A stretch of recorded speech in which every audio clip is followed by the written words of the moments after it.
Blessed are the poor in spirit, for theirs is the kingdom of heaven. Blessed are they that mourn, for they shall be comforted. Blessed are the meek, for they shall inherit the earth. Blessed are they which do hunger and thirst after righteousness, for they shall be filled. Blessed are the merciful, for they shall obtain mercy. Blessed are the pure in heart, for they shall see God. Blessed are the peacemakers, for they shall be called the children of God. Blessed are they which are persecuted for righteousness' sake, for theirs is the kingdom of heaven. Blessed are ye, when men shall revile you, and persecute you, and shall say all manner of evil against you falsely, for my sake. Rejoice, and be exceeding glad, for great is your reward in heaven. For so persecuted they the prophets which were before you. Ye are the salt of the earth, but if the salt has lost his savour, wherewith shall it be salted? It is thenceforth good for nothing, but to be cast out and to be trodden under foot of men. Ye are the light of the world. A city that is set on a hill cannot be hid. Neither do men light a candle, and put it under a bushel, but on a candlestick, and it giveth light unto all that are in the house. Let your light so shine before men, that they may see your good works, and glorify your Father which is in heaven.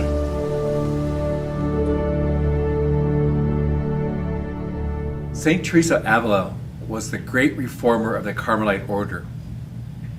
She spent the last years of her life traveling extensively as she laid the foundation for 17 Descalced Carmelite convents throughout 16th century Spain.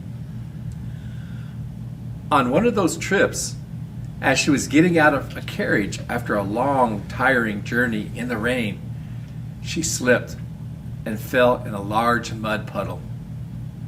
Her nice, clean habit was soaked and was dripping with mud. Exasperated, she prayed, "Lord, why do these things happen to me only when I'm trying to help you?" Jesus answered her prayer saying, "This is how I treat all my close friends." And Teresa retorted, "Then it's no wonder you have so few."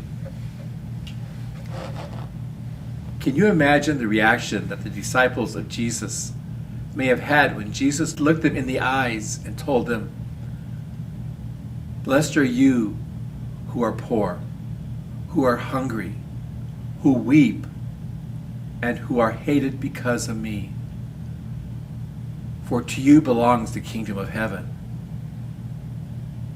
But woe to you if you aren't hungry, or are laughing, or people are speaking well of you." They probably felt a lot like St. Teresa. This was not something they wanted to hear. When we think about being blessed, we usually think about such things like prosperity, popularity, and pleasure. All those things that make us happy, or we think make us happy. But Jesus teaches something that is totally the opposite of what we would think constitutes happiness. Jesus links true happiness with struggle, hardship, suffering, and opposition. What does he mean by this? Jesus isn't saying that the good things of life are evil. They are God's gifts, and we are meant to enjoy them. But he is saying that they cannot satisfy our desire for happiness.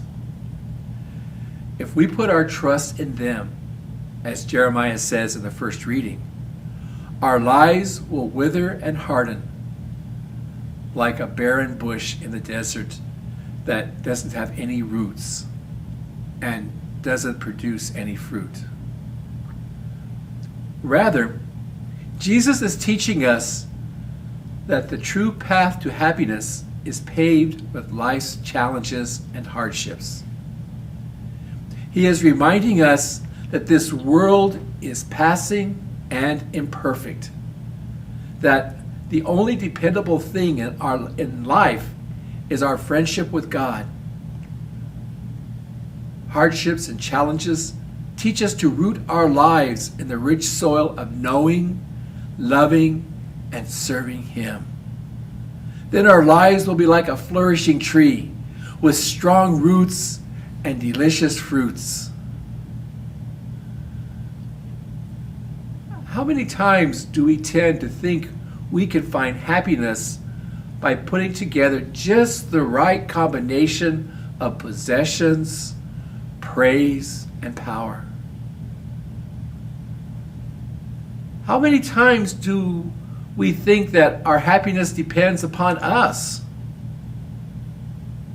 In today's Beatitudes, Jesus reminds us that there is a different way to look at life, a different way to obtain true happiness. It comes from trusting Him and walking with Him.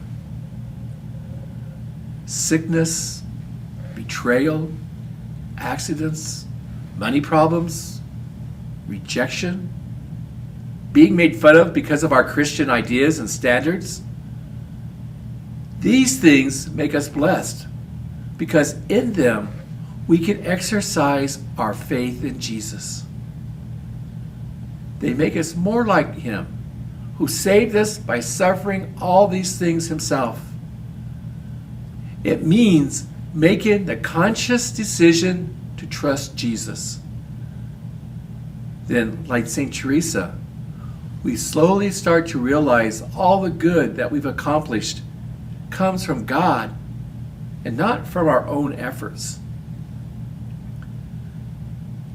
That is when we experience true happiness.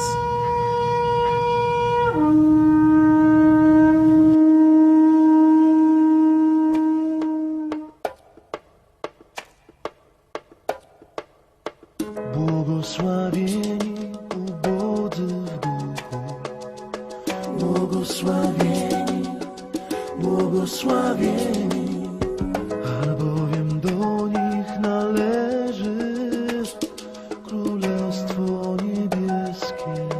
Błogosławieni, błogosławieni, którzy się smucą, błogosławieni, błogosławieni, albowiem oni będą pocieszeni. Błogosławieni, błogosławieni cisi, błogosławieni, błogosławieni, albowiem oni na własność posiądą ziemię.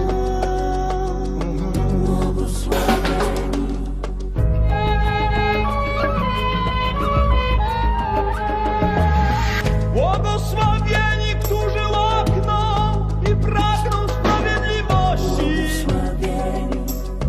Błogosławieni, albowiem oni będą nasyceni. Błogosławieni, błogosławieni, miłosierni. Błogosławieni, albowiem oni miłosierdzia dostąpią. Błogosławieni, błogosławieni. Błogosławieni czystego serca, albowiem oni Boga oglądać będą. Błogosławieni czystego serca, albowiem Boga oglądać będą. Błogosławieni, którzy wprowadzają pokój.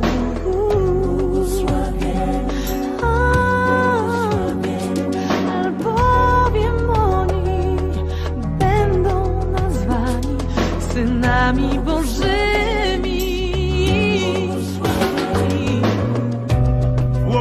niewinni, którzy cierpią prześladowanie dla sprawiedliwości, albowiem do nich należy Królestwo Niebieskie. Błogosławieni jesteście, gdy ludzie wam urągają i prześladują was, i gdy z mego powodu mówią kłamliwie na was źle. Cieszcie się i radujcie, bo wasza nagroda wielka jest w niebie. Tak bowiem prześladowali proroków, którzy byli przed wami.